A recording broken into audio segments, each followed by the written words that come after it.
আসসালামু আলাইকুম রহমতুল্লাহ। আপনারা দেখছেন সৌদি খেজুর গাছ। এই গাছটিকে গত 1 মাস আগে এই জায়গায় রোপণ করা হয়েছে, নতুন জায়গায় স্থানান্তর করা হয়েছে। এটা একটা স্ত্রী গাছ। গাছটিতে 4টি শাখা চারা আছে।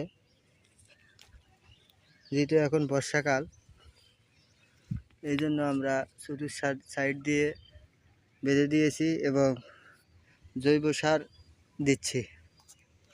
গোবর একবারে যেগুলো